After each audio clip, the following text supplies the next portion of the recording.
ഈശംസിഹായിക്ക് സ്തുതിയായിരിക്കട്ടെ.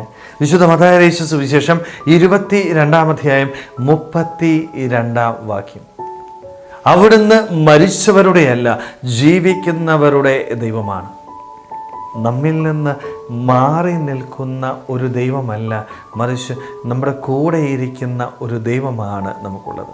സ്നേഹമുള്ളവരെ, ഈ ഒരു ബോധ്യമാണ് ഇന്നത്തെ വചനം നമുക്ക് നൽകുന്നത്. നമ്മിൽ നിന്ന് മാറി നിന്ന് നമ്മെ ശിക്ഷിക്കുന്ന ദൈവമല്ല, മറിച്ച് നമ്മുടെ കരം പിടിച്ചുകൊണ്ട് കൂടെ നടന്ന് പ്രതികൂല സാഹചര്യങ്ങളിൽ താങ്ങിയെടുക്കുന്ന ഒരു ദൈവമാണുള്ളത്. മാറി നിൽക്കുന്ന ദൈവമല്ല. പലപ്പോഴും ജീവിതത്തിൻ്റെ പ്രതികൂല സാഹചര്യങ്ങളിൽ നമ്മളൊക്കെ ചിന്തിച്ചു പോയിട്ടുണ്ടല്ലേ, എവിടെ പോയി എൻ്റെ ദൈവം? പലപ്പോഴും ചോദിച്ചു പോയിട്ടില്ലേ? ഒന്നിനു പുറകെ ഒന്നൊന്നായിട്ട് സഹനങ്ങൾ നമ്മുടെ ജീവിതത്തിലേക്ക് ഏറി വന്നപ്പോഴൊക്കെ നമ്മൾ ചോദിച്ചു പോയ ചോദ്യമാണ്, ദൈവമേ നീ എന്നെ ഉപേക്ഷിച്ചു? ഒരിക്കലും ഉപേക്ഷിക്കത്തില്ല കേട്ടോ. നമ്മുടെ ജീവിതത്തിൽ ദൈവം നമ്മളെ ഒരിക്കലും ഉപേക്ഷിക്കും, മറിച്ച് നമ്മളെ കാത്തു പരിപാലിക്കുന്ന ദൈവമാണ്. കരങ്ങളിൽ താങ്ങിയെടുക്കുന്ന ഒരു ദൈവമാണ് എനിക്കുള്ളത്. ആ ഒരു ബോധ്യം എൻ്റെ ജീവിതത്തിൽ ഉണ്ടായാൽ പ്രതികൂല സാഹചര്യങ്ങളിൽ വീണു പോകാതെ ധൈര്യത്തോടുകൂടി മുന്നോട്ട് പോകുവാനായിട്ട് സാധിക്കും. തമ്പുരാൻ കൂടെയുണ്ട്, എൻ്റെ കയ്യിൽ പിടിച്ചിട്ടുണ്ട്.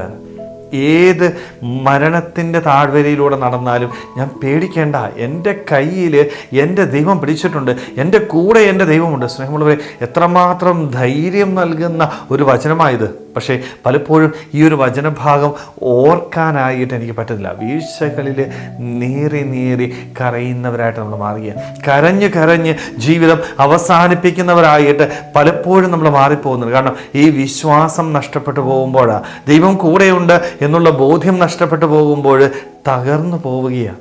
അതേപോലെ തന്നെ തമ്പുരാൻ കൂടെ ഉണ്ടെങ്കിൽ വേറൊരു കാര്യം കൂടെ ഉണ്ട് കേട്ടോ. എന്താണ്? ഒരിക്കലും പാപത്തിൽ വീഴത്തില്ല. നമ്മൾ ഒറ്റപ്പെട്ടു പോകുമ്പോഴാണ്, ആരും കൂടെ ഇല്ലാത്ത സാഹചര്യങ്ങളിൽ ചില തെറ്റുകളൊക്കെ നമ്മുടെ ജീവിതത്തിൽ സംഭവിക്കുന്നു അല്ലേ.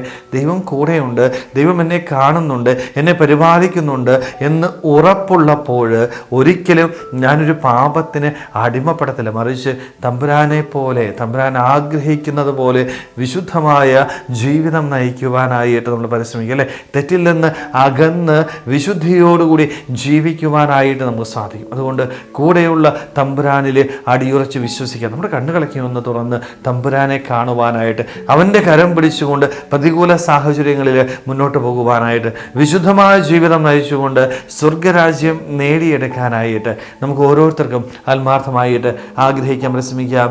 ദൈവം നമ്മളെല്ലാവരെയും സമൃദ്ധമായിട്ട് അനുഗ്രഹിക്കട്ടെ. ആമേൻ.